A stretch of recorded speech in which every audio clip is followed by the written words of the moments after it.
প্ৰাগজ্যোতি সাংস্কৃতিক প্ৰকল্পৰ প্ৰেক্ষাগৃহত সদৌ অসম ছাত্ৰ সন্থাৰ বিশেষ অভিনন্দন অনুষ্ঠান।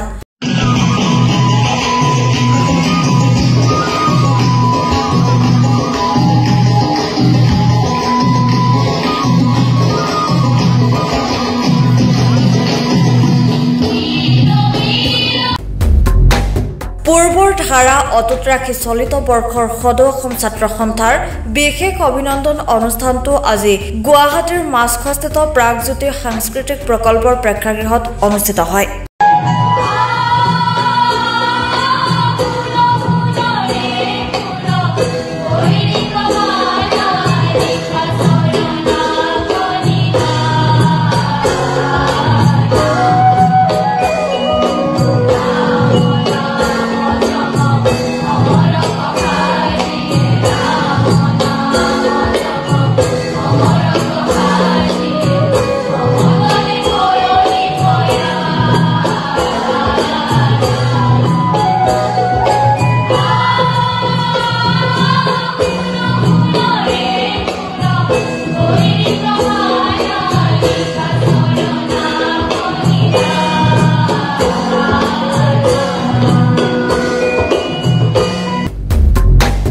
এই বৰ্ষত কেন্দ্ৰীয় লোকসেৱা আয়োগৰ অসামৰিক সেৱাৰ পৰীক্ষাত উত্তীৰ্ণ হোৱা অসম সন্তানসকল হাইস্কুল শিক্ষান্ত পৰীক্ষা আৰু উচ্চতৰ মাধ্যমিক চূড়ান্ত পৰীক্ষাত সুখ্যাতিৰে উত্তীৰ্ণ শিক্ষাৰ্থীসকল তথা বিশেষ পাৰদৰ্শিতা লাভ কৰা শিক্ষানুষ্ঠানসমূহৰ মুৰব্বীসকলক অভিনন্দন জ্ঞাপন কৰে ছাত্ৰ সন্থাই।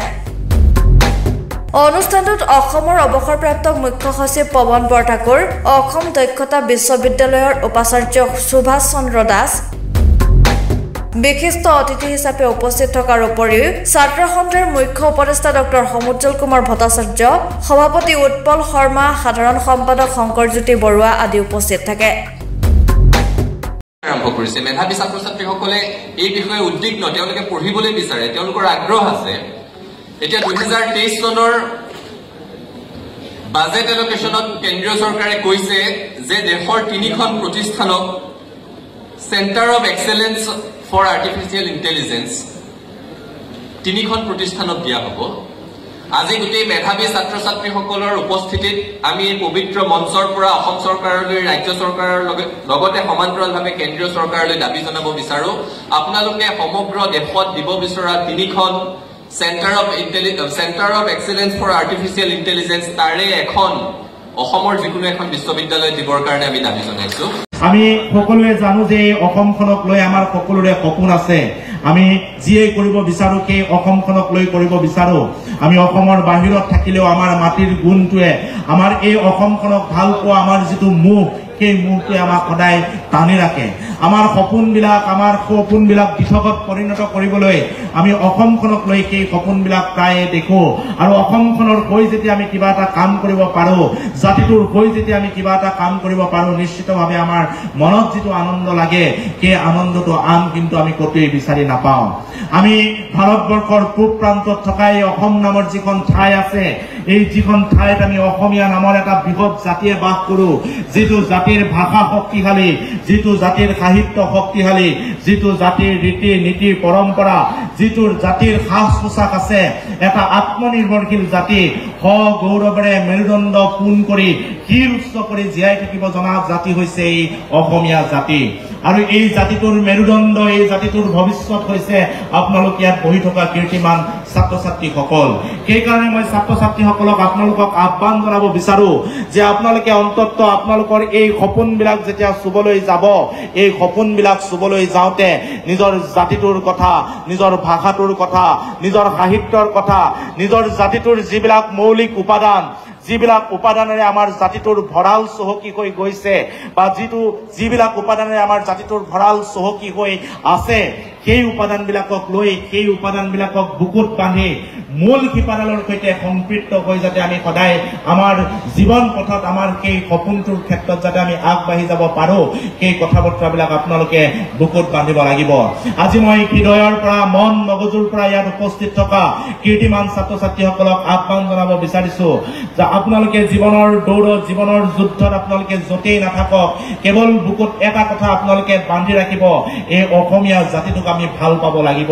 এই জাতিটোক ভাল পাবৰ কাৰণে এই জাতিটোৰ প্ৰতি কাম কৰিবৰ কাৰণে এই জাতিটোক বুকুত আৰু মন মগজুত বান্ধি ৰাখিবৰ কাৰণে আমি নিজৰ যিটো মাতৃভাষা আছে সেই মাতৃভাষাটোক আমি সন্মান কৰিব লাগিব নিজৰ মাতৃভাষাটোক আমি শুদ্ধ আৰু সাৱলীল ৰূপত কিদৰে শিকিব পাৰো ক'ব পাৰো কলকলীয়াকৈ আৰু চিৰ জীৱন যাতে আমি পৃথিৱীৰ যি প্ৰান্ততে নাথাকো নিজৰ মাতৃভাষাটোক বুকুত বান্ধি লৈ যাব পাৰো তাৰ কাৰণে আপোনালোকে প্ৰত্যেকগৰাকী কীৰ্তিমানে চেষ্টা কৰিব কাৰণ মাতৃভাষাটো আমি যিয়ে শুদ্ধ সাৱলীল ৰূপত ক'ব পাৰো সেয়াহে আমাৰ কাৰণে গৌৰৱৰ কথা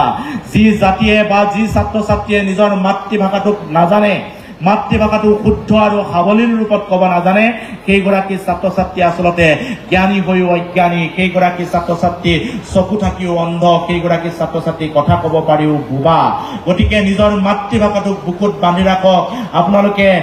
জ্ঞানী হৈ জ্ঞানীৰ পৰিচয় দিয়ক চকু থাকি আপোনালোকে দেখাৰ পৰিচয় দিয়ক কথা ক'ব জানি আপোনালোকে কথা কোৱাৰ পৰিচয় দিয়ক গতিকে বিভিন্ন প্ৰান্তত গ'লেও সদায় নিজৰ মাতৃভাষাটোক যিদিনাখনলৈকে বুকুত বান্ধি ৰাখিব পাৰিব সেইদিনাখনলৈকে আমাৰ এই সুমধুৰ ভাষাটো আমাৰ এই জাতিটোৰ অক্ষুণ্ণ থকা এই গৌৰৱ কেতিয়াও মৰকি নাযায় সেই কথাটো সেই দায়িত্বটো আপোনালোকে উঠি অহা প্ৰজন্মই ল'ব লাগিব সেই আহ্বান মই আপোনালোকক কাটৰভাৱে জনাইছোঁ মোৰ দ্বিতীয়টো আহ্বান জনাই মোৰ বক্তব্য সামৰণি মাৰিম ইয়াত থকা কীৰ্তিমান ছাত্ৰ ছাত্ৰীসকলক মই এটাই আহ্বান জনাব বিচাৰিছোঁ যে আমি সামাজিক হ'ব লাগিব আমি সমাজৰ কাৰণে কাম কৰিব লাগিব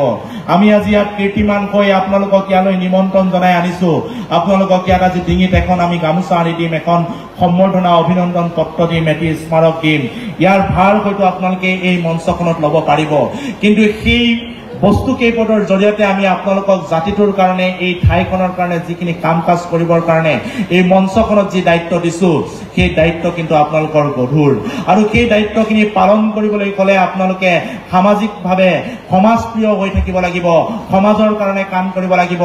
ব্যক্তি স্বাৰ্থৰ উদ্ধত থাকিও নিজৰ বাবে কাম কৰাৰ উপৰিও সমাজখনৰ কাৰণে আমি কি কাম কৰিব পাৰিছোঁ সেই তাৰ ওপৰতহে আপোনালোকৰ প্ৰত্যেকৰে নিজৰ নিজৰ চিনাকি আচলতে বিৰাজমান হৈ থাকিব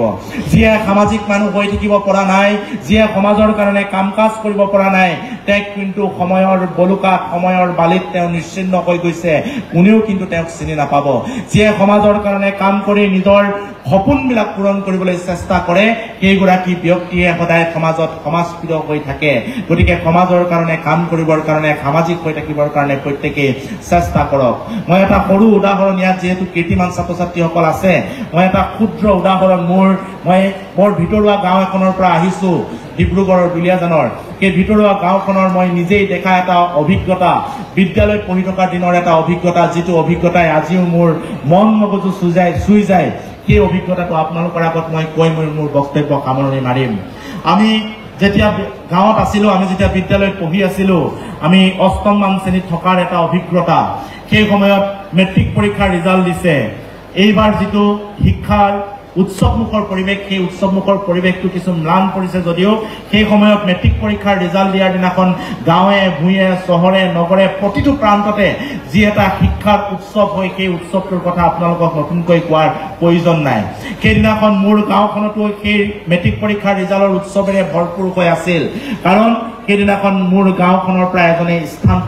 স্থান লাভ কৰিবলৈ সক্ষম হৈছিল আৰু সমগ্ৰ অসমৰ ভিতৰতে অষ্টম স্থান পাইছিল সেইগৰাকী ছাত্ৰই আৰু একেটা সময়তে মোৰ সেই গাঁওখনৰ পৰা আন এগৰাকী ছাত্ৰই তৃতীয় বিভাগত উত্তীৰ্ণ হৈছিল আৰু যিগৰাকী ছাত্ৰ তৃতীয় বিভাগত উত্তীৰ্ণ হৈছিল সেইগৰাকী ছাত্ৰক লৈ আমাৰ তেখেতৰ কথা ভাবিবৰ কাৰণে তেখেতক মাত এষাৰ দিবৰ কাৰণে তেখেতক শুভেচ্ছা জনাবৰ কাৰণে আমাৰ হাতত সময় নাছিল অষ্টম স্থানপ্ৰাপ্ত সেই ছাত্ৰগৰাকীক আমি কান্ধত তুলি লৈছিলোঁ মাটিত পৰিবলৈ দিয়া নাছিলোঁ কাৰণ তেখেত আমাৰ কাৰণে গৌৰৱ আছিল তেখেত আমাৰ কাৰণে পথ প্ৰদৰ্শক আছিল উঠি অহা প্ৰজন্মৰ ছাত্ৰ ছাত্ৰীৰ কাৰণে মুকে ধৰি সেই সময়ত আমাৰ অভিভাৱকসকলে তেখেতক মাটিত থলে পৰুৱাই খাব কান্ধত তুলি ল'লে চিলনীয়ে লৈ যাব বুলি ভাবি তেখেতক সযতনে গোটেই গাঁওখনত আমি সেই সময়ত শোভাযাত্ৰা কৰিছিলোঁ ৰেলী কৰিছিলোঁ কান্ধত তুলি লৈ ঘূৰি ফুৰিছিলোঁ হায়াৰ ছেকেণ্ডেৰীত পুনৰ ছাত্ৰগৰাকী স্থান পাবলৈ সক্ষম হ'ল তেতিয়া উৎসাহ আমাৰ দুগুণ বাঢ়িল পুনৰ আমি কান্ধত তুলি গোটেই গাঁওখন আমি শোভাযাত্ৰা কৰিলোঁ তেখেতক লৈ ফুৰিছোঁ অন্তৰৰ পৰা আমি গোটেই গাঁওবাসী স্বতঃস্ফূৰ্তভাৱে ওলাই আহিছোঁ সেইদিনাখনো কিন্তু সেই তৃতীয় বিভাগত উত্তীৰ্ণ হোৱা একে লগৰ ছাত্ৰজন সেই গাঁওখনত মোৰ গাঁওখনত অৱহেলিত হৈ আছিল সময় লাহে লাহে পাৰ হ'ল এতিয়া লাহে লাহে যেতিয়া আমি বিশ্ববিদ্যালয়লৈ পঢ়িবলৈ আহিলো তেতিয়া দেখিবলৈ পালো যে সেই মেট্ৰিক আৰু হায়াৰ সেকেন্ডাৰী দুইটাতে স্থান লাভ কৰি সেই সময়ত গাঁওবাসীৰ চকুৰ নয়নৰ মণি হোৱা সেই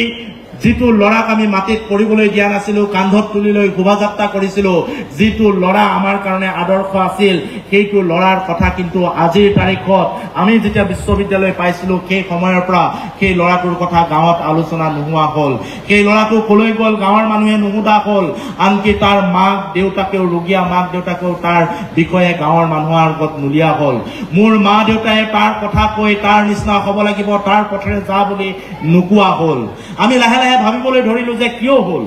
তেতিয়া আমি গম পালো যে মানুহ যদি সমাজপ্ৰিয় নহয় সামাজিকভাৱে যদি নিজৰ অৱস্থিতি নিজৰ ঠাইখনৰ কাৰণে নিজৰ মানুহখিনিৰ কাৰণে যদি কাম কৰিব নোৱাৰে তেনেহলে সময়ৰ বলুকাত কি মানুহ সদায় নিশ্চিন্ন হৈ যায় আৰু একে সময়তে যিয়ে নিজৰ ঠাইখনৰ কাৰণে কাম কৰে যিয়ে নিজৰ জাতিটোৰ কাৰণে নিজৰ মানুহখিনিৰ কাৰণে কাম কৰে সেইগৰাকী ব্যক্তিয়ে কৃতকাৰ্যতা নহয়ও তেখেত কিন্তু পৰৱৰ্তী সময়ত ৰন্টু নিয়োগৰ ৰিপৰ্ট দৈনিক অগ্ৰদূত ডিজিটেল